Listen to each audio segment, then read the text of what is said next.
Clarence, welcome to the show. And what's up? Let me know what's going on and what do you want to talk about, man? Man, what's good? What's good? Man, I'm glad that that you're back and you're doing stuff like this, man, because I just feel like it's always needed and conversations are always a really good thing to have, man. You know?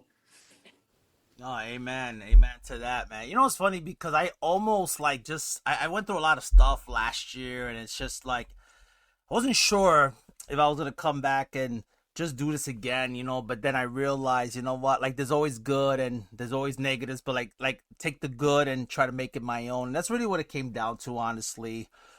Just knowing that this is a thing, because I did find my love for podcasting overall through the poetry community, so I can't really blame everything on poetry and whatever. And any community you're a part of, there's always going to be some stuff. What you do with it determines the outcome of what comes next. So I'm glad that I'm pushing full force with this. So yeah, man. So what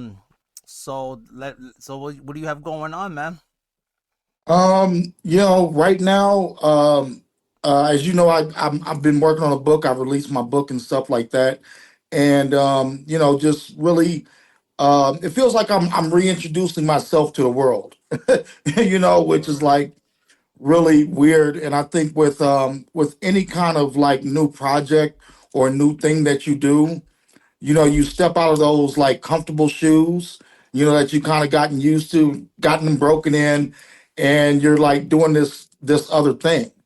And it's weird because it's kind of like these are familiar shoes, but like they're like new shoes. And it's just kind of not necessarily recreating the wheel, but like figuring out how this wheel spins again, you know? And I think that's kind of been kind of the joy in doing something new is that, I'm finding out this new wheel and the way that it wobbles, Okay. or rolls real straight. No, 100%. And it's interesting, like you use the shoe analogy because I never really thought about that. Now that you put that in that perspective, right? The whole shoe thing. Damn, you know what? That's pretty deep. I never looked at it like that. That actually makes sense because you put on the things you're used to, but sometimes and I guess to add on to what you said, you could have the same size shoes. Let's say you have Converse and you have Under Armour, but I noticed even though it's the same size, but they fit differently. So sometimes you might have a Right. variation of the size in opposed to what you're used to. So you can even look at it in that perspective as well, because sometimes adjustment is needed so your feet can be comfortable. That's real, man. That adjustment, is something that I think that a lot of us overpass or we like adjust and then like we're like, okay, I'm good now. Now I don't need to adjust anymore, you know, but you kind of forget that that adjustment is a real thing. It happens in life. Like when a life adjustment has to happen, it's like, whoa, this is big, you know. Yeah.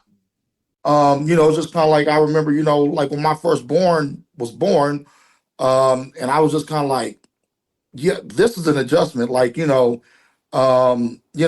up at 3 o'clock in the morning, or holding the baby and trying to eat, or it's that adjustment, and you're like, things ain't the same no more.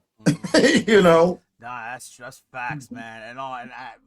Dude, it's so crazy because I do concierge work where I work now, residential building. It's so crazy the kind of people I meet every day. But one thing you said, yeah, when it comes to children, man, like that's real what you said, because I remember when my son's 6 now. I remember when he was born. He was literally born a year before the pandemic even started, which is freaking wild to me, right? Because Wow. a year before that, my dad had passed away. So it's so crazy. These events happen every year for me, and it's the day of the shutdown. And this was eventful for me too, not because of. I mean, yeah, it was eventful for everybody because of the fact that the world shut down, but it was eventful for me specifically and my wife because when they made the announcement on the news, I had. Pretty much everybody lost their jobs, and I had to go home early from work. And I'm like, "Hey, babe, I don't know what's gonna happen." and as we're watching the news, my son walks for the first time. So like it's so Wow. crazy. And I took that as God saying, you know what? Just keep walking. Just keep on moving. I will provide. And he did. He did. The unemployment thing happened, but that was what we used to get by. And it's funny because the episode before this one, I was talking to Stephanie Lamb about it, how I used that opportunity to go live. Everybody did. Everybody went live on Instagram Right, because right. nobody wanted to be alone, and that's all we did. It was like some kind of renaissance during that time, and it's so crazy to look back now. Like, had it not been for the pandemic, I don't think we would have been connecting the way we connect. And it's so interesting because a lot of things happened, but in the good things that happened, it was also like a lot of true colors happened too. A lot of true colors were Oh yeah. shown. And it also like, 'cause I'm a man of faith, so I know when it came to the church, like the body of Christ, a lot of things got exposed. I feel like God was really cleaning house a little bit. I mean, I don't know Yeah. what do you think? How do you see that? Yeah, definitely. The true colors I think came out. The cleaning house definitely was a thing, and it was just kind of one of those things where I think the beautiful part about it was that like we remembered how to be human, Mm, and I think that we have so many crappy interactions with each other, whether it's on the train or somebody not getting up for your seat, or you in traffic, or like you're trying to get some food and you're super rude to a waiter. When everybody was like, you can't kick it with that person, or you can't go outside your house, or Burger King is closed. yeah, You know, it was one of those things where people like literally individually and like collectively on their own was like, we should do better. You know what I'm mm, saying? Like, and I remember the thing that I will always remember is, and I can't remember where this was. I want to say it was like Rome or Italy or somewhere like that, where like somebody was playing either like a violin or some kind of instrument on their on their balcony. mm, You know what I'm saying? And somebody had like recorded them, and then like all of their neighbors started coming out. You know what I'm saying? yeah, And it was one of those things where it's just kind of like we still know like how to commune and how to like support each other, even though you don't necessarily have anything, but you have like whatever your superpower is. If your superpower is playing whatever instrument that people can enjoy, and it's something that was able to kind of like connect people, even though somebody was a doorway away, or a block away or a half a block away. It was one of those things where like that kind of humanity um started to like bloom again you yeah, know yeah. No, 100%. It's interesting too because I feel like once we got out of it, it's kind of like we forgot again. yeah. And I think that was the whole shame on us kind of part. You Mm-hmm. know what I'm saying? And I can remember like working in schools, because I was the first year like the pandemic happened. That was my first year teaching ninth grade history. you know and it was so weird and crazy because we went through the pandemic, we did the whole thing, and then by the end of the school year, um because well, like the pandemic started at the end of the 2019-2020 school year. So when we Right. started school back up in 2020, we went, it must have been, I want to say either like 8 or 9 months. And I remember like welcoming kids like back into the building, and like our principal was kind of like, it's kind of like everything is like usual, Right. but like not really, Mm, you know. okay. And it was like, the kids kind of they were excited to be back in the building, but they were also kind of like, I haven't been to that building before, you know. So like I remember teachers were able to come back into the building a couple of weeks before the kids did. And I remember like the kids messaging me or like when we had class, they was like, "Yo, can you take a picture of the gym?" And like, "Yo, can you take a picture of like the classroom or like walk down the hall so like we're not like totally bugged out by this place we've never been in." Okay. Like, but what was that like? Like from your perspective, what was that like dealing with that at the time that you were dealing with everything, right? Because just being locked in the house already and social distance, that was already crazy in itself, and a lot of stuff happened too, right? And it's like Right. it is so interesting because even with the social distancing, there was also the riots that happened. There Yeah. was all that, which was a little insane because I was like, "Holy crap!" Right? Because that was happening. And like that's when I felt like, okay, people would like disregard, screw all that. We're gonna protest, and that was a really big thing at that time too. The protesting, the riots, it was all these things that were happening.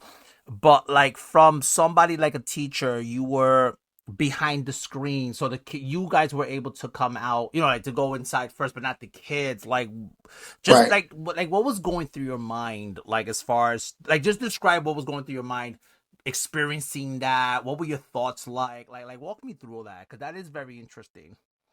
Yeah, man, it was so weird because it's like when you're dealing with an average school year, all kind of big news stories are going to happen anyway, you know.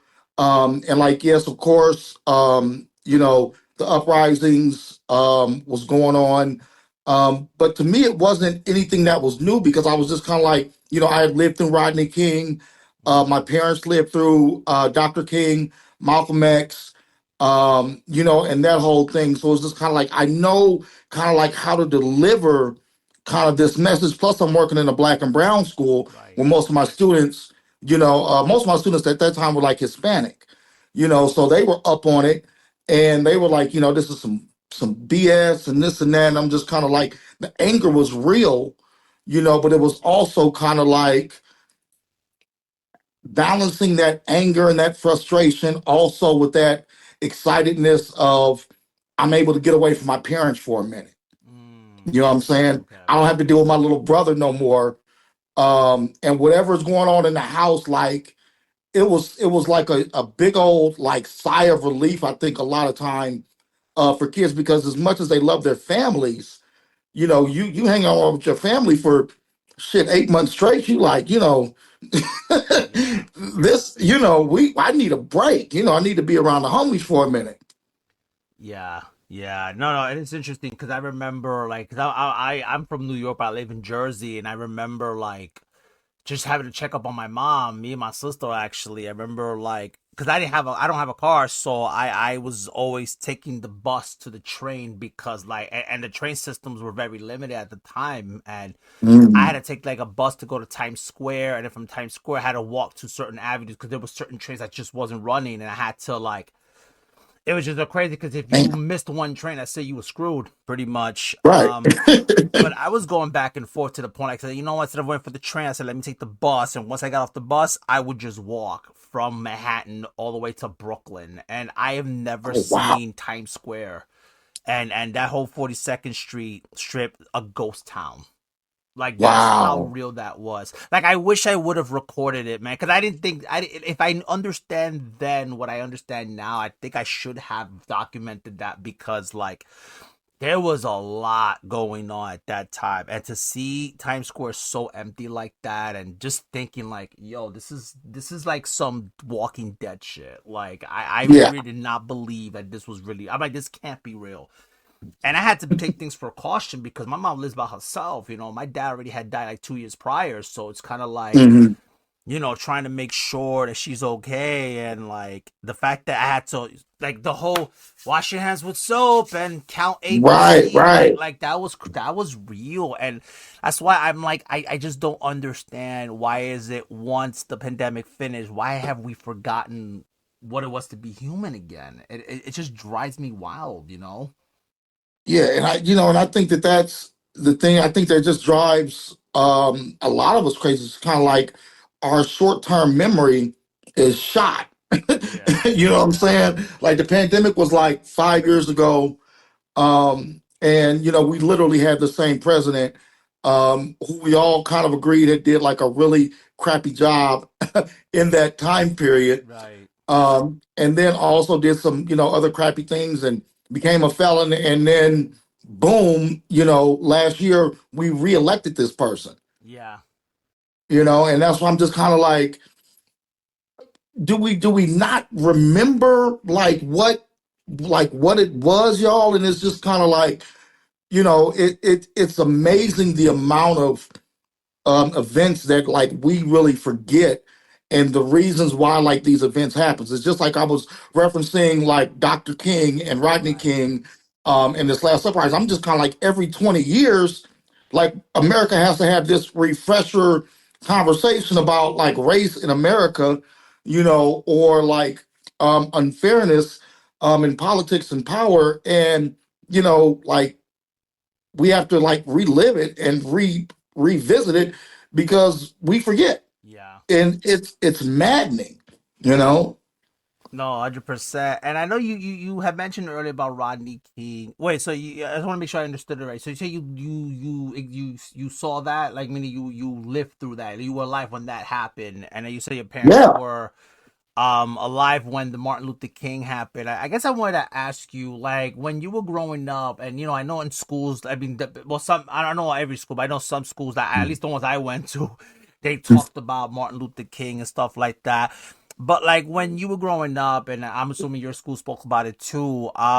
Like, did your parents ever did you ever had conversations with your parents about that? Like, did you ever ask them any questions, and did they ever tell you stories about how like what like how they experienced that, or how they lived through? Like, have you ever had those conversations with your parents growing up? Oh yeah, man. We had a lot of different conversations like that. It was and I remember like my mom would remind us like every Thanksgiving, or every other Thanksgiving, she would talk about protesting and getting locked up for protesting, and she got locked up on Thanksgiving Day. Ooh, You know what I'm okay. saying? So she literally spent like a Thanksgiving day in jail, eating turkey sandwiches, and like singing civil rights songs and spirituals in jail on Thanksgiving. Oh, wow. Okay. So You know what I'm saying? yeah. So yeah, so like my mom had marched with Dr. King. My mom grew up in South Carolina, so it was like that kind of thing. My dad. My dad was born 20 years before my mom. There was a 20-year age Okay. difference. So like my dad was born in 1922. So a lot of his perspective was like kind of prior to that. So it's kind of like you have the a hint of like Garveyism. Garvey was really big in the 20s. So like in the 30s and 40s, you had stuff like the Pullman Porter car movement. And then you also had the plans of also the first march on Washington, which predates the stuff that they did in the 60s. So like my dad knew a lot about that, and it was just kind of like you get these different kind of perspectives about what it is. My dad also was in the war. So he went to places like France, and he understood what the difference is of being black in America versus being black somewhere else, and then coming back and still having to be black in America. You know, so it's like you have these kind of transitional times and time periods that we don't really pay attention to once they happen.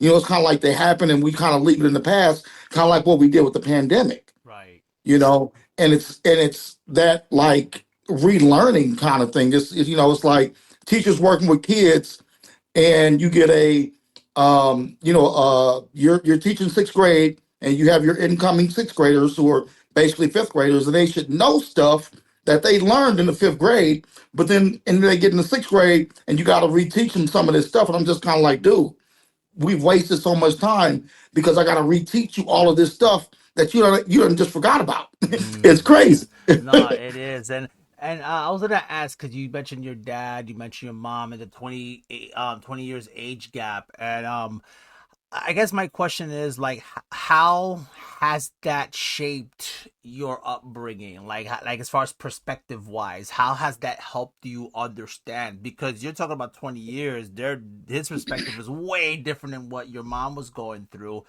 Like has that okay, like how has that helped you? Like perspective wise, how has that shaped the way you are today? Like how does that look like for you?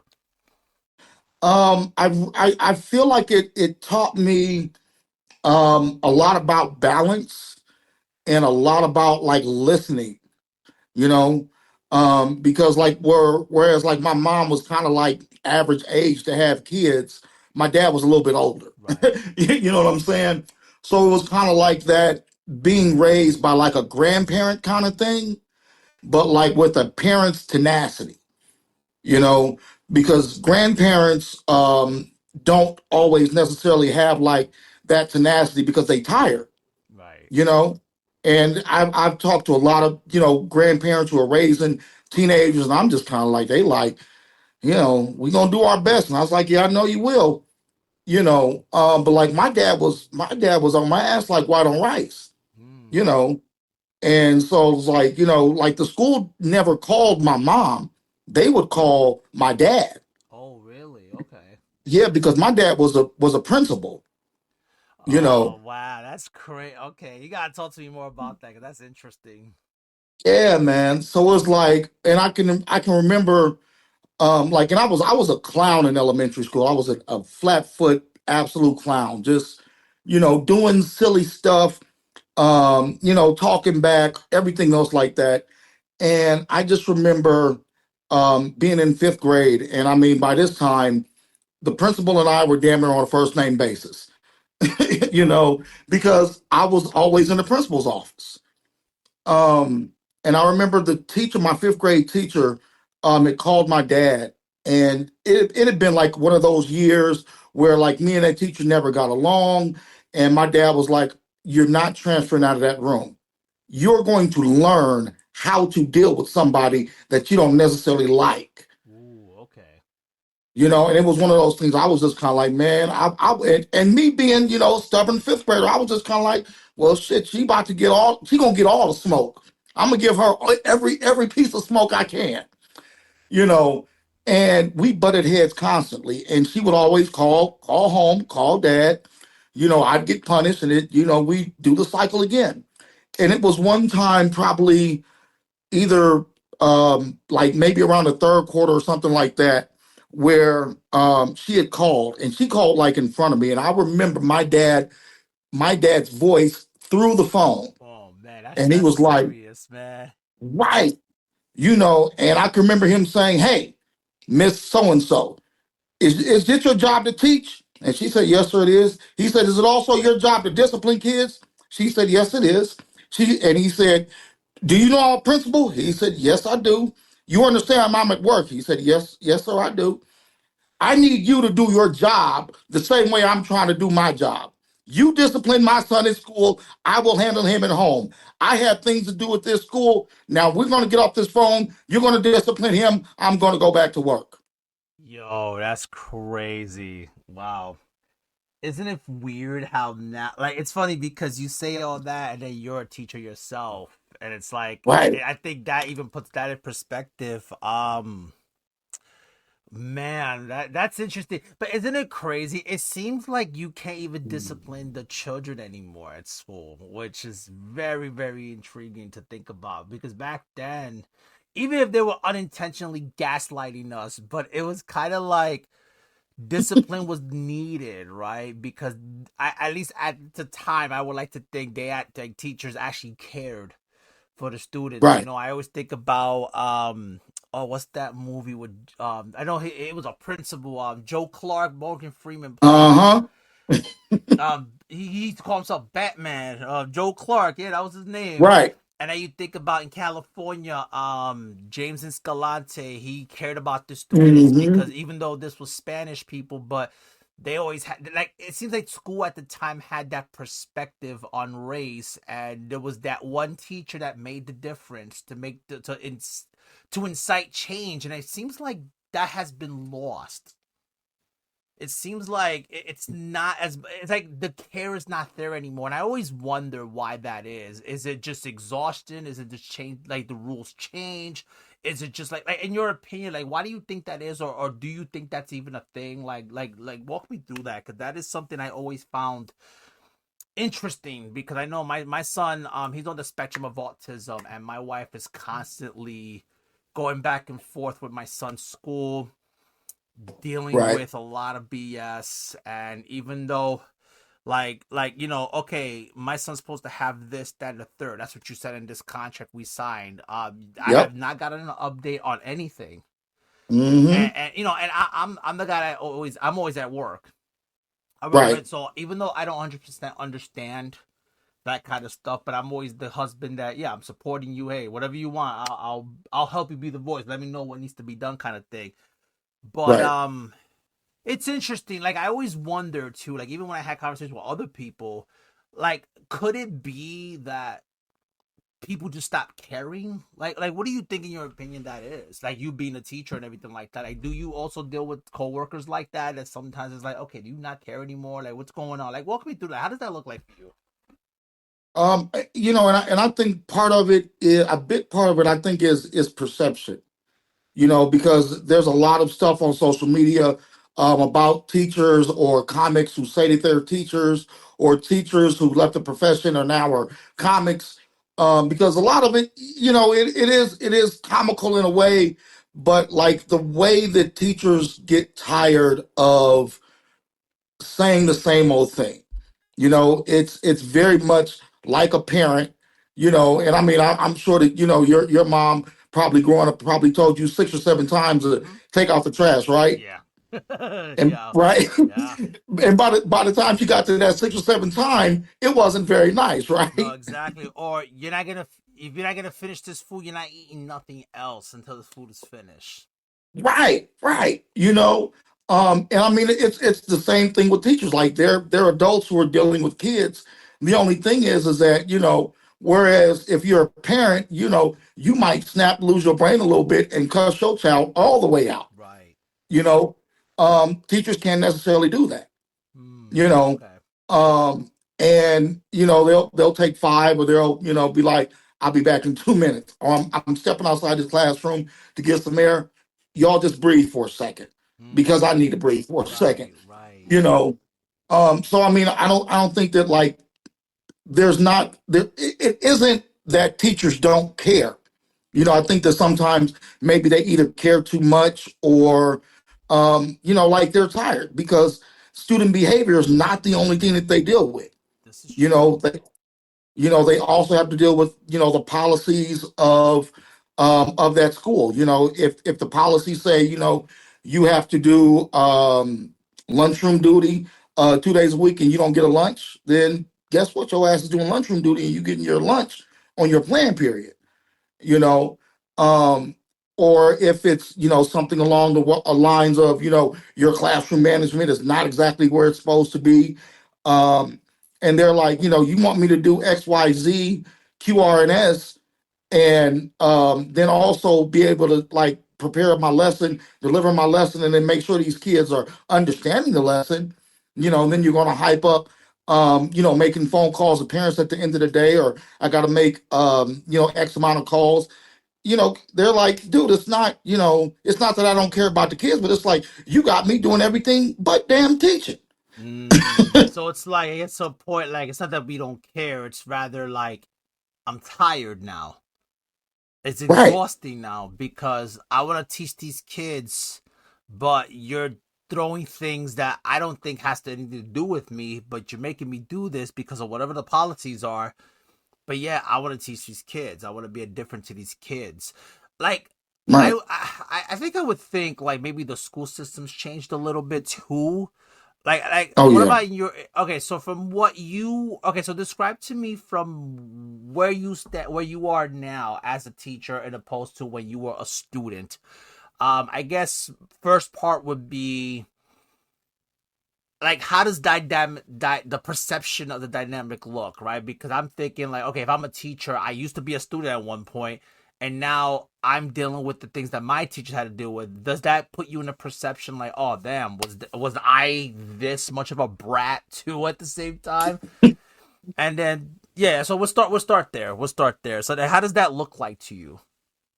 And I think that like that dynamic hasn't really changed. I mean, my dynamic as a student, because I didn't I don't want to say that I've always wanted to be a teacher, but around the seventh or eighth grade, it really kind of became a thing for me where I was just kind of like, I feel like I could do that job, Okay. you know? And it was kind of a thing where it's just kind of like, you're not worried about classroom management because you don't know what this looks like, but you know how interaction should happen between two people, Okay. right? And I had some butthole teachers, and the interaction was like really, really crappy. And that was one of my like things where I was just kind of like, as a student, I was just kind of like, I would never approach a student like that. You know what I'm saying? Like I'm just kind of like, I don't understand how you approach a student, in that kind of crappy kind of way. And I feel like that is kind of carried over with me. So like when I have conversation with kids, or like kids crash out on me, I'm kind of will have like my mom's approach. And I remember being like in elementary school and like literally throwing a tantrum, Mm. you know. And my mom didn't like stop everything, but she paused and she just kind of looked at me as I had my tantrum. And when I stopped, she kind of looked at me. She's like, "Okay, are you ready to talk now?" Mm. And I was just kind of like that whole little tantrum thing, like it, didn't even phase her. And so like a lot of times with like my students, I kind of treat it like that instead of like a lot of teachers will be like, stop doing that, stop crashing out. Don't you're crashing out with the kid. Yeah, like it make like you're adding on to something that you're trying to de-escalate. Pretty much is what you're saying. Right. And I just think that, teachers don't really understand how to sometimes de-escalate a situation, you know, and then they end up kind of making the situation, that much worse. And I think that that's kind of part of where, that student teacher relationship comes in, especially because, like I said, I work with high school students, so I mean, my high school students will have, like real life problems or something like that. I'm just kind of like, you have to learn how to. And when I'm talking to a student, I just tell them, you got to learn how to just take 5 seconds before you react to something. Okay. Like, you'll get some crappy news of, hey, you got an F on your last test. You have to learn to just take one big deep breath when you got that. Because I'll tell them, hey, the immediate thing, of course, is to crash out and be like, well, how in the F did I get an F on this test and you ain't blah, blah, blah. I understand everybody wants to do that. Right. You know, the big thing about learning to matriculate or go from being a child to an adult is to take a moment and be like, okay, this did happen. Not going to crash out about it. I can crash out later, but I'm not going to crash out in this moment. Okay. you know and I think that like even adults should learn that lesson, you know because I've had like part-time jobs or whatnot, where somebody was told, hey, you cleaning the fryers tonight, and they done busted their tail all shift long, and the last thing they want to do is clean the damn fryers. Right. You know what I'm saying? And so they crashed out on the manager, like, man, I've been doing this. And I was like, you know what? I got the fryers. I got the fryers. You know, but it's also, also just telling that person, like, yo, next time before you crash out on the manager, man, just breathe deep and just, reapproach the situation, because nothing was ever solved between two people who are with raised voices. Okay. See, it's like sometimes the best reaction is no reaction, or maybe the best reaction is just maybe just walk away, reassess, think about what I'm gonna say before I say, because maybe at the moment, maybe reacting to it might not be the best idea. Right. You have to learn to be very proactive in situations rather than reactive. You It's know, hard though, man. Especially in today's civilization. I can't even. Wow, today's civilization it's changed a lot, like from when you were in school and opposed to now you're being a worker at the school. How has the system changed from what you've seen it? Because it seems like, I know for me, I know, like, even though I don't work in the school system, but it seems like certain things that were handled a certain way has changed a lot. Like, how has that changed in your eyes since you become a teacher?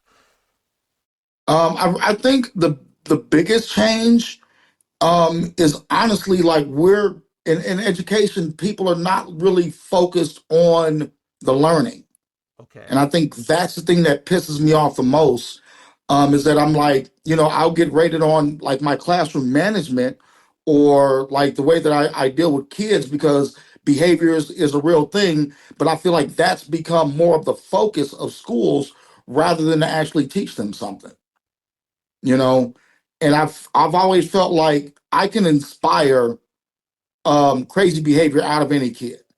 You know what I'm saying? Like you can give me the most, misbehaved kid or whatever, but I want to, I'm a history teacher. I believe in storytelling. I want to tell a kid a story, you know, and I want to be able to kind of give the kid this kind of information about the world because we all are trying to figure out how in the hell did we get here? How Right. did we get to America 2025 from all this stuff that sounds great, 1776 and Statue of Liberty, and give me you're tired, you're poor, you're hungry, and now we're here in 2025 and nobody has any damn thing, That's, you yeah. know? Wow. Like, it's like no one has an answer anymore. It seems like.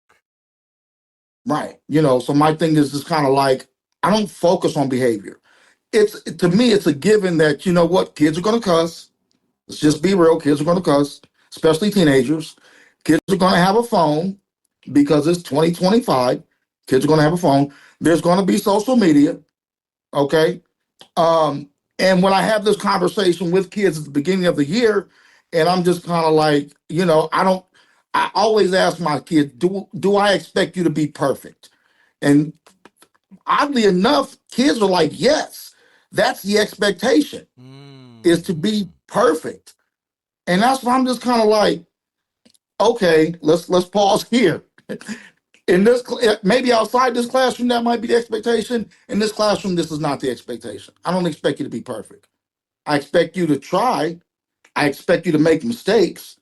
I expect when a mistake is made in this classroom that nobody is over here clowning them and making all kind of sly slick ass remarks or anything else like that. There's going to be some common respect because there is no such thing as a perfect human being. Unless you're Jesus Christ, of course. Right. you know. And Jesus ain't in this building. He Yeah. might be in this building, but he ain't appearing right now. you know. So that's kind of like where I kind of set the standard. Is just kind of like, I expect you to have days where you're coming in here and you're like, dude, not today. Right. You know. Right. And I'm like, okay, today's not today. I don't expect a week of that. Right. I don't expect a month of that. But I'll give you a day. I might even give you two. you know. But my thing is that I need you to be able to come in here and focus enough to learn. Are you going to be able to do that every day? Absolutely not. Am I going to come in here every day and give the greatest lecture you've ever heard? Hell no. It's going to be some days where I'm tired too, you Right. know, and I might throw a little video on and just be like, take some notes on this. I got to prepare on some stuff. As long as y'all can, keep it together, we'll be solid. Okay. So, the whole perfection thing, that was pretty interesting because you said that you have asked students that, and they say, yeah, they expect you to be perfect. So, like, I guess, like, how do we define perfect, and why is that even a perception in the first place? That's my question, because that's pretty interesting. I really want to dive in deep to this because there's so many directions to take that in, and I want to know exactly what, like it's interesting because, right, I now if I could put it in the things of God, right, like with church, there's no such Hmm. thing as a perfect church. Right. right? But the problem is, it has gotten to the point that this is why like someone like me cannot be in the pulpit, because I'm the kind of person, I'm like very raw. I'm Mm-hmm. very unfiltered when I talk. This is why I Right. can't, like, when I give my testimony, I'm just very raw and unfiltered about it, and I can't be in the pulpit. I just cannot. Like, I would probably get thrown out the church for the things I probably say. But there's always this perception, especially like with pastors, they have to present themselves a certain way because, oh, I'm a pastor, I can't show that I'm flawed. But the problem with that is we are all flawed. And it's like you put the pastor on a pedestal and then you expect him to be this perfect pastor. I'm not saying perfect like no sin. I'm saying perfect as in like he has to be the one to show us what it is to walk in the things of God, right? Because one of the greatest lessons Right. I always learned was when it comes to the things of God, it's like a circle. You have to be in it, not around it.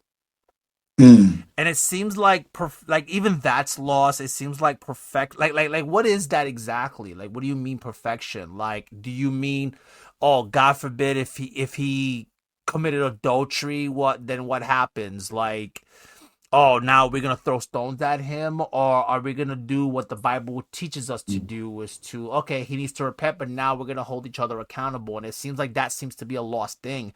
I haven't been in church in so long because I've seen so much hypocrisy, and yes, like I said, I understand there's those things as a perfect church, but there are certain aspects of church that you're supposed to lead by example. Although we should also have that perception that, hey, just like me, you're just as flawed as I am, whatever. And it seems like it happens in a lot of spaces.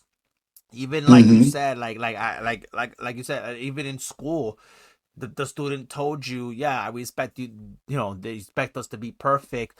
So, in your opinion, in your eyes, and based on your experiences from when you were a student, even to now, why do you think that is? Like as far as the perfection aspect of it, and do you think that becomes a big disconnect where students become uninterested in anything you're saying or anything you're doing, because there are teachers that want to make a difference and then there are people who just want to do it just to get a paycheck. So like how does that all look Right. like to you?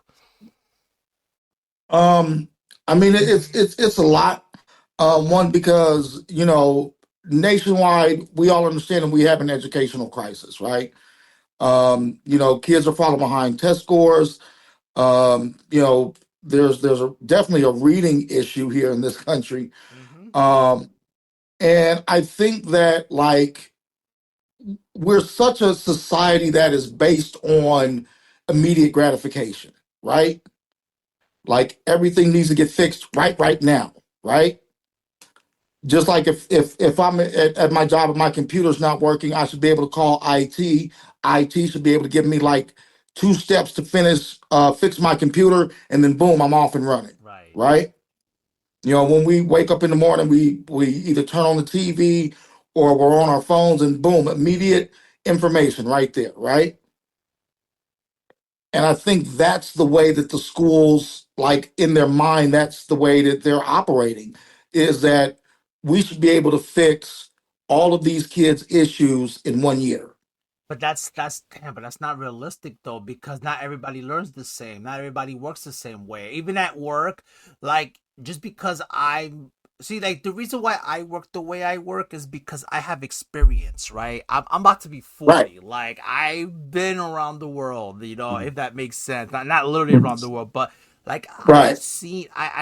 I've seen different generations come and I've seen generations go, right? So technically I'm considered a Hmm. millennial, right? But there's a lot of people from that time that are not really around like that anymore, right? It seems like I'm surrounded more by older people or even younger generations today. But there's more than one younger generation, right? Because there's the people that were Yeah. born, let's say, in 2010. There's people who were born Hmm.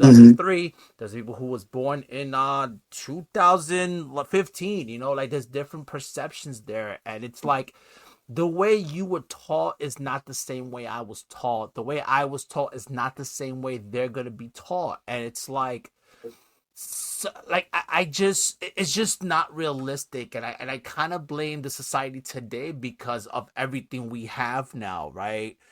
Because Right. one thing that's always been true when they say, if you can do it, I can do it too. And I know even back in the 80s, they had that slogan, but it was never like how it is today. But like, oh no, it has to be this way because otherwise it's not gonna work. And in my first episode, I had talked about toxic positivity in the poetry community, Mm. but that's everywhere. Just to pretend that certain things don't exist and we have to be Right. worked in it. Like I think, like I don't know if you watch. I don't know if you ever seen that documentary with Hillsong, but they kind of touched Mhm. on that topic with the whole, oh well, you can't afford to fail, you can't afford to it has to be positive all the time. Hillsong's very well known for that positive toxicity, to the point that they had their own Mhm. school, and there were students getting shunned because they felt Wow. depressed, or because the little academics or whatever it was, they would, the expectations they have for that school, like, was Mhm. not realistic, and not everything they were talking about was. It was, some things were contrary to the things of God, but that happens everywhere, and it's like, it's just not realistic. Not everybody works the same way, and it's like, it's a shame that, and I feel like this has happened generations ago too. I remember Allen Ginsberg it's funny, he was one of the first people in the 50s going to the 60s. The Beat Mhm. Generation was the Right. transition to the hippies era, where, was it post war? I always forget what war was around that time, so I always mix this up.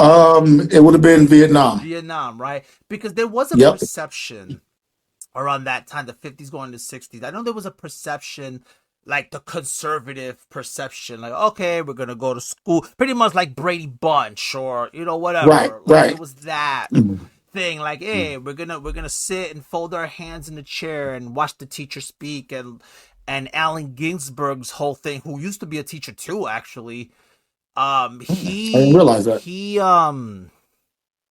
his thing was, well, what about these other things that exist that no one's talking about in school and other people are not teaching about? This is in the 60s. This is like in the late 50s going to 60s. And then that Right. Beat Generation became a thing. And it seems like I look back at that. I look back at how life is today. I feel like if Allen Ginsberg was alive, I would think he would think like, damn, this is what I was afraid of. Because everything that Yeah. we're going through now, this is the stuff that he was against. He was like, oh, if we keep doing this, then this is gonna happen. And he wrote Right. poetry about it. And it's just interesting how it doesn't, like, okay, so a lot of things have changed, but certain things have not changed. And it's interesting because Mhm. everything that you're talking about right now, about the perfection thing and how to build connection, and okay, but what should we really be learning, like, that hasn't 100%, that perception hasn't 100% changed. And I feel like Allen Ginsberg was trying to show us, well, we need to change how we think and how we perceive Yeah. things. Otherwise, if one thing is one sided, then that's a problem. And it's Yeah. interesting how we still live in that today, and to a point, because even today, like, I don't know if I blame social media for that or whatever, but I feel like you see something automatically, okay, that's what that is because they said it. And that's not, Right. and that's false. Yeah. And I think that you have like the greatest point because you know we've never been really good at listening. Mm. You know, I think maybe as a country, possibly as a world, and I think that's where kind of that rubber and road meets is that like you were saying, not everybody learns the exact same way. You know what I'm saying? Like I might be a person who's very audio focused, so like I can listen to a lecture and like I can get all the information, right? Whereas somebody else might be very visual. They'll have to see it diagrammed out, for it to make sense to them, you know. And I think that a lot of times, that um, that kind of misconception or that miscommunication ends up happening with people, you know, especially when it comes to this idea of, the way things should be, or the proper way that things should be, you know. I don't think that a lot of us are able to really kind of expand our way of thinking to say, you know what, your way is different than my way. But the two different ways are not neither good nor bad to each other. You know what I'm saying? Yeah, and I get that. And I'm listening to everything you're saying, and it's so interesting because I was thinking about this verse in the Bible. So there's two of them, right? There's Luke 8:18 and Mark 4:24, and the key word.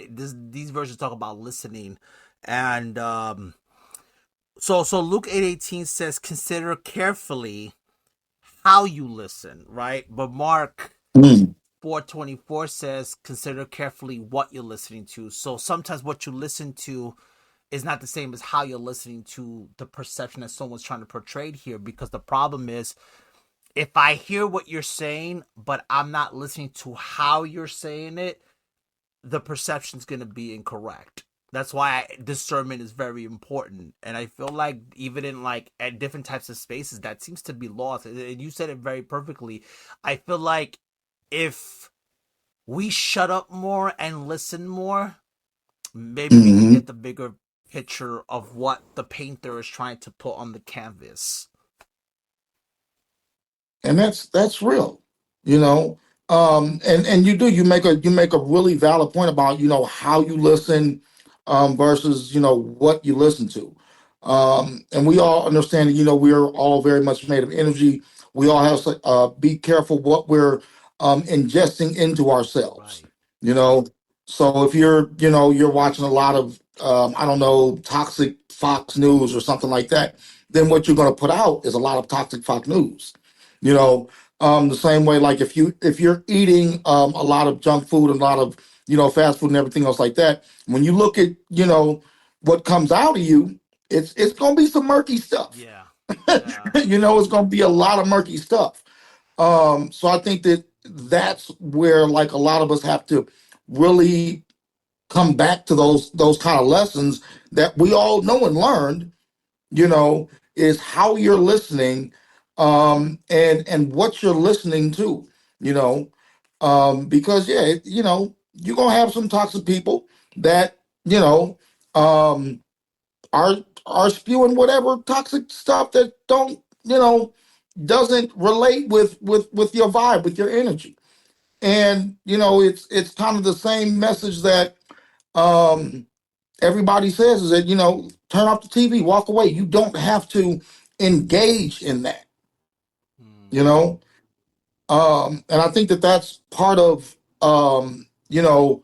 the kind of the debate, is that yes, I can, everyone is human.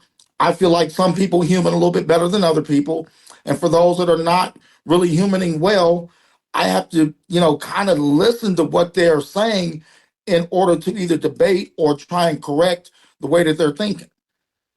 you know I remember years ago, when I was doing an open mic in Omaha, and it was this guy that got up there and he was kind of talking about what we're talking about, and I just remember the phrase "stankin' thinking," and he used this phrase "stankin' thinking" like over and over and over again, kind of to relay his point. And I was just kind of like, it wasn't the greatest poem that I'd ever heard by any means, but like that phrase of "stinking thinking," and I understood what he meant by that. It was super powerful. Hmm. So we have to be really mindful about what we're listening to, and then also consider how are we listening. Yeah. No, that's whew, okay, I'll just try to digest this because this is so good. And it's so true, man. It's so true because there's a lot. Damn, that's this. Damn, bro. This yo, I'm like speechless right now because I really like damn. But so, you know what? I think this is perfect. You know what? This I can die. I can transition. Well, transition. I guess I could bring this up now because I remember when we first interviewed, you had a piece that you had wrote about they never told us. So I remember you and I spoke about it a little bit when we were on the phone, And I Yeah. wanted to touch on that a little bit because it seems like what see okay so when you say they never told us, right, like what, damn, okay, I'm trying to figure out how to ask this question, because it did come to mind a lot. I feel like I don't want to blame the generation before or the people older than us, but Hmm. I think that's just the root cause of it when it all comes down to it. So when it comes to yeah, bear with me because now I'm really like trying to see how to answer this though. You good, bro? They so I feel like our parents never told us certain things, right? Because when we get older, there's certain lessons I felt like my parents could have taught me. Because I grew up in a see. Okay, so I grew up in a surrounding circle where it was more of a controlled environment where my Okay. emotions were not allowed. I grew up in an Hmm. environment where whatever my dad said, that was it, and that's it. I grew up in an environment Right. where Hmm. I pretty much wasn't allowed to express myself, and everything was always like, well, how would I know if you don't explain it to me? And I was Right. supposed to just know because I said it and Mhm. that's it. But if I asked questions, then that meant I wasn't listening. Right. And then as I got older, nobody told me that that the first girlfriend is never the one. Like the perfect, like, that's just an example. Mhm. Right. Nobody Right. told me that once I'm past my 30s, now my body starts to change, and now what I'm used to or what I'm able to digest, it doesn't digest the same way. Nobody Not at told all, me brother. like my dad, because okay, so my father, right? He died from pancreatic cancer, and I find out from my mom Mhm. that he never took a colonoscopy exam, right? So Right. like nobody told me that, okay, about what that was, and nobody told me that at a certain age, once you hit in your 40s, that you have to do that. Like all these things, like I'm just now learning this. There's certain Right. things like, oh, when you, because but then there was also that perception that, oh well, once you hit your mid 20s, going in your 30s, you should be 30. You should be married Mhm. by 30, and you should by 30 you should be already having a kid. Like I didn't have my kid till my mid 30s. My wife was already in her 40s when she had Mhm. my son. So there's the whole. I feel like I'm living in I'm experiencing life now. Well, nobody ever told me that you are your own journey, and Right. that Right. family is not always blood being thicker than water. Hello.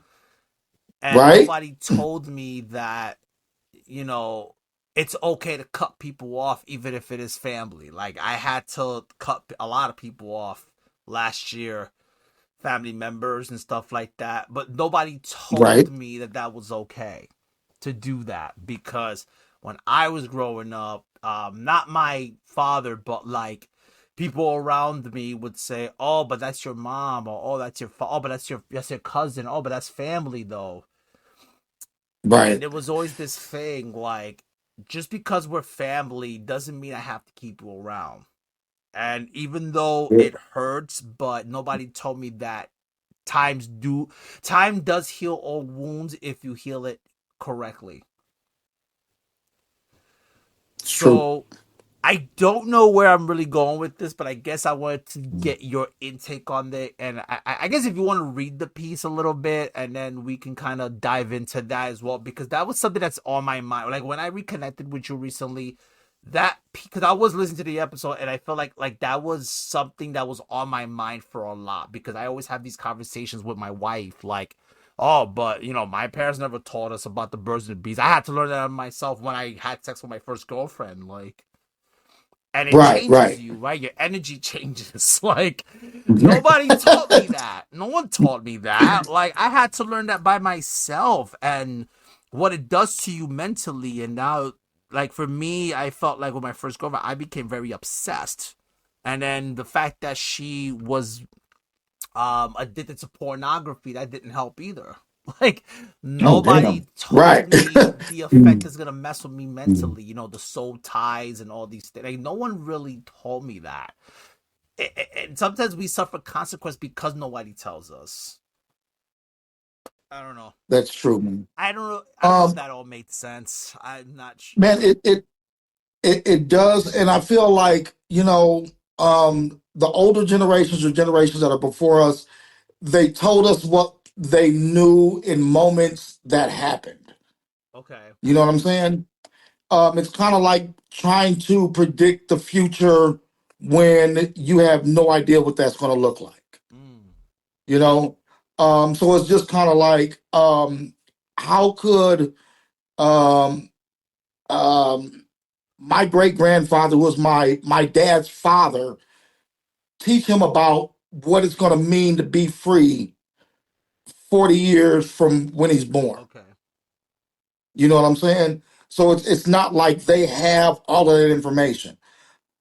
I think now we're getting to a point where we're getting a lot more information. I think a lot of times, excuse me, how we express that information and how we're giving that information to the next generation um, is faulty, if I can kind of say that, at sometimes.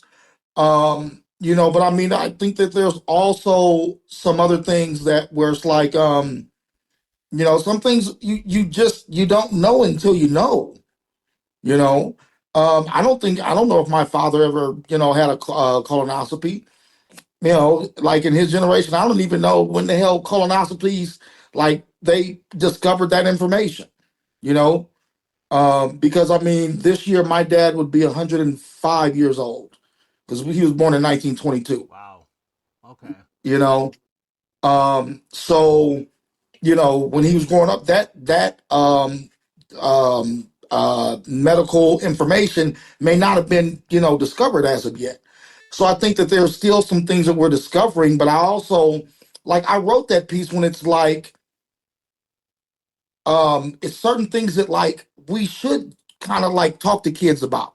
And I think that we do a crappy job a lot of times not trying to entrust that information with kids. you know like I have the line in there that says, no one told us that we should talk to the quiet girl in the classroom who wears long pants and long sleeve shirts because we didn't know that she self-harmed. Mm. you know and that's the kind of thing where it's like, the basic thing is to be kind to everybody, right? That's the kindergarten lesson, right? Right.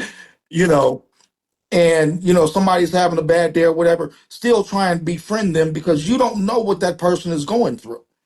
You know, and I also think that it was like a lot of this old learning that we have is slowly being ushered out.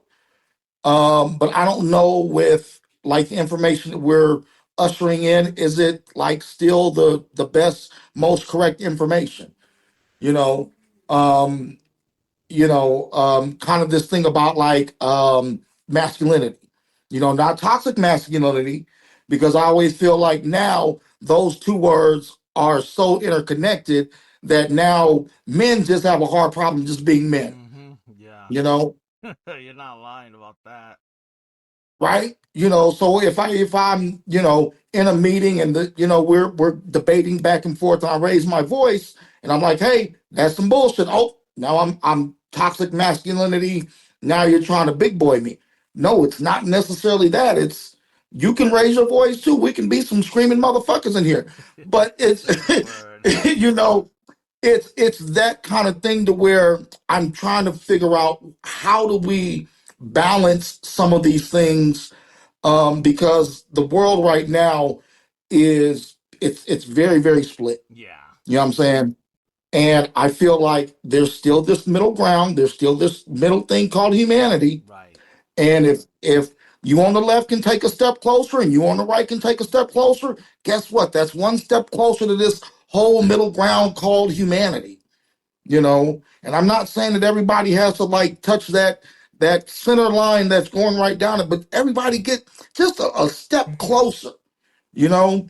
And I feel like, and that's kind of the thing about, they never told us is that all these lessons that um, we either didn't get or we're misunderstanding.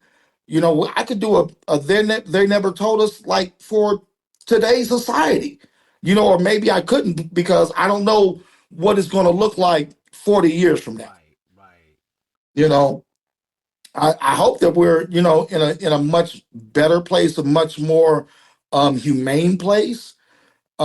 But in order for that to happen, we got to, still be able to have some kind of conversations, you know. And I think that that's one of the big things that, like, um, you know, us not communicating is us not talking, and therefore they never told us it's going to keep happening.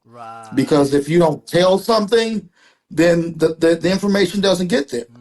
You got Hmm. to be able to No, communicate. 100%. So, with that being said, how important is that for okay, how important is that for you to like knowing this, how important is that for you as a teacher to give that back to your students? I know there's certain things you can't do considering, like the school system and stuff like that, but I Right, always right. wonder, right? Because there was again, like there was the teacher from California, Mr. Escalante, who he would sometimes invite kids to his house. Hey, I'll cook you Hmm. dinner, but I need you to study this calculus exam. This guy, I think Right, this guy right. threatened to lock up the school, like chained and locked. Hmm. But even with that, but it was a statement they were trying to make, and it's one of those Hmm. things like, how can we get back to a place where there is someone to make a difference? And I guess my question is not do you see, but how do you see yourself being in that light of people to make a difference? I'm not saying yeah, lock up the school or anything like that, but it's just like Right. because I would think like I'm a teacher. I used to be a student. I know what it's like to be a trouble student. I know what it's like to be picked on, to be bullied. I know what it's like to Hmm. be ignored, all this stuff. So how can I be that bright light to the student that's probably in my class that's probably going through a similar thing? And you said it best. You don't know what these people are going through. And there's this one Right. bully or this one guy that wants to be a class clown, but you don't know what's behind that class clown that makes him want to act like a class clown. Because who's to say that that's Right. his escape from his depression or Yeah. something, or her depression, and maybe could be in a class clown. That's the escape space that they needed. But we don't know that, we don't communicate. You get what I'm saying? So I think that's why that's important to me. But how does that look like to you? I mean, for me, I always just try and extend like an olive branch, regardless of whatever the kid is, or whatever kind of interaction we have had. you know. And I always feel like, especially if they're coming in, they're quiet, or they're crying or whatnot. My first thing is, especially if they're crying, I'm like, hey, you need to go see the school counselor because right now this setting ain't, it's not helping you. You know what I'm Mm, saying? Like this setting is actually here to help you grow, help you learn, and all that good stuff. But on them days where if you're crying and you're up here and you're in your heart, today's not that day, you know, and I will automatically kind of give an out for a student on those kind of days. It's kind of learning how to be able to bridge that gap when you see there's a gap. A lot of teachers will see that there's a gap and they want to approach that student and be like, hey, if you're having a hard day, sometime let me know. Ask for an extra bathroom pass, something like that. But I think a lot of the time the teachers are so wrapped up in, hey, I got to get this lesson, I got to get this lesson, got to do the behavior management, I got to do all this other stuff that they lose sight of their individual trees. You mm. know what I'm saying? Okay.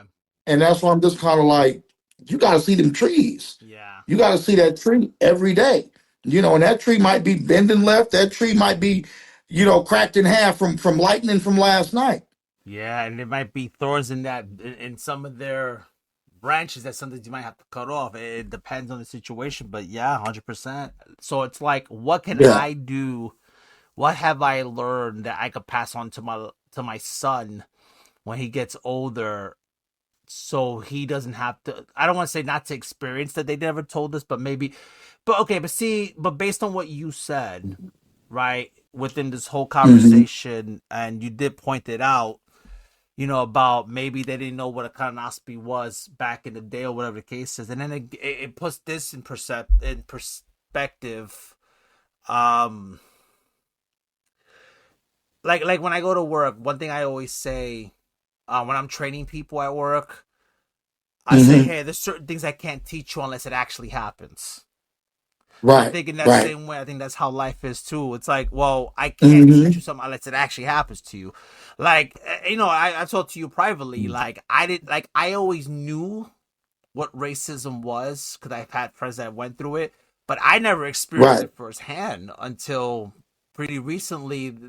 Long story short, the guy told me go get Section 8, and I'm just like, are Right. you serious, bro? Like, even though he was in the wrong and all that stuff, and it was just like I'm like, whoa, like normally I would laugh at that, but this particular time I didn't because I'm like, Yeah. ugh, like whatever, dude.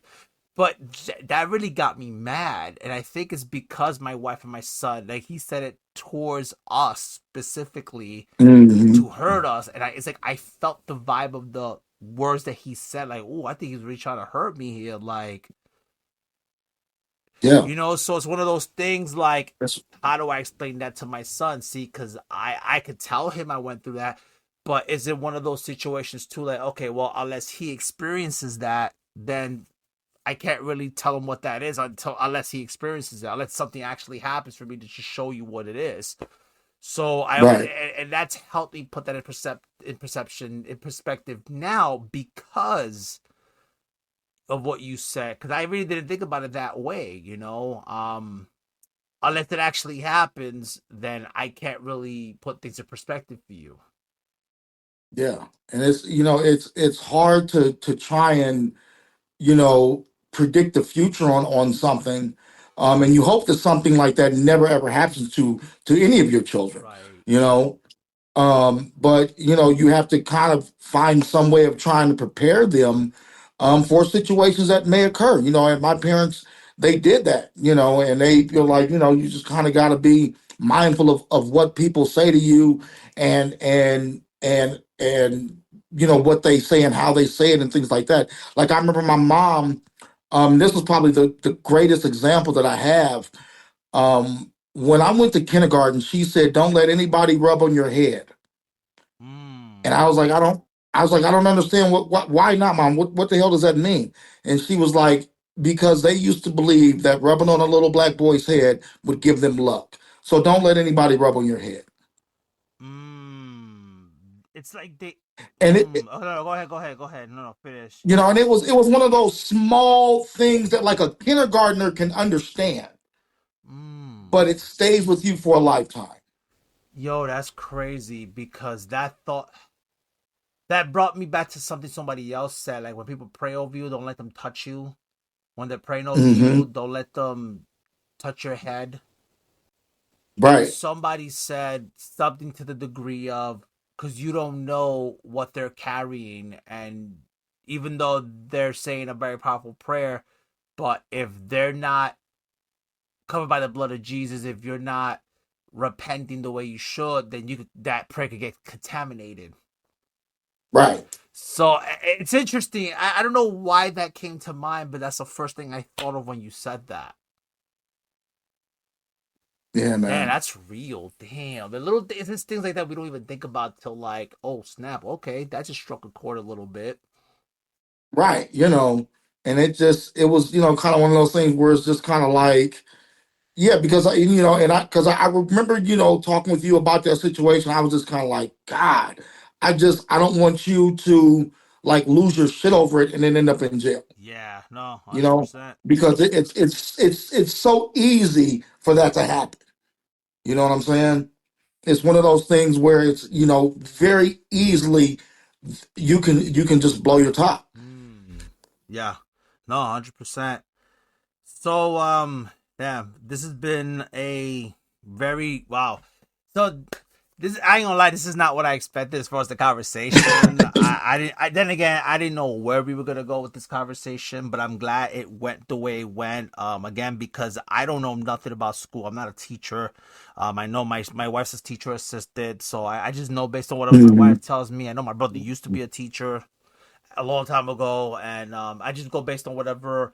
But he always gave me perception, like, oh, but okay, these kids, because he dealt with like 11-year-olds and stuff like that, and he Okay. would tell me things like, okay, if I tell you the stories I hear from these kids, oh well, things are not good at home because my mom's always arguing with my dad, or oh, she's never home because she's always having sex with her boyfriend, or I'm depressed because I feel like my mom doesn't care about me, and there's all these things he put in Hmm. perception, like how can we be the light to make them think like, oh well, there's somebody that cares, not taking away Right. from the parent, but rather like how could I be that beacon of light for the person who feels unwanted.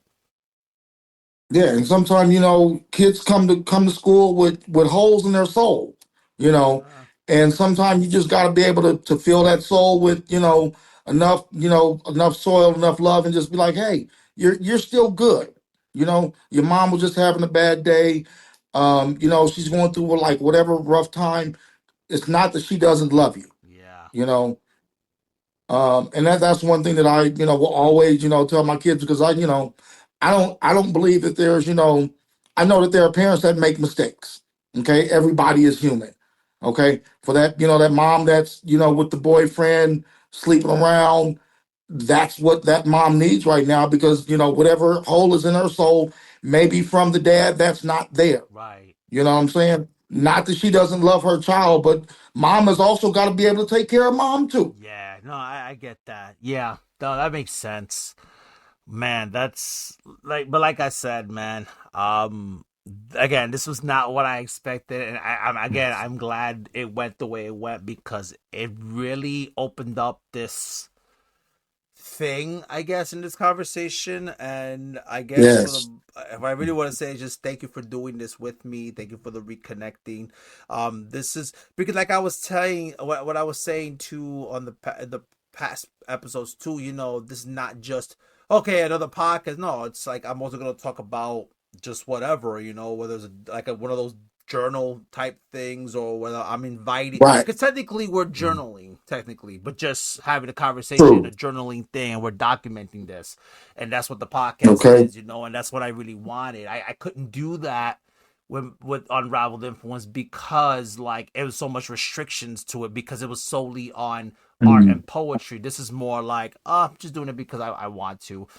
So, and Right. this is a part of my diary in the sense like, oh, I know different types of people, and now I get to share this thing, and I know this is just the first of many episodes we can do together moving forward as well. So, Definitely.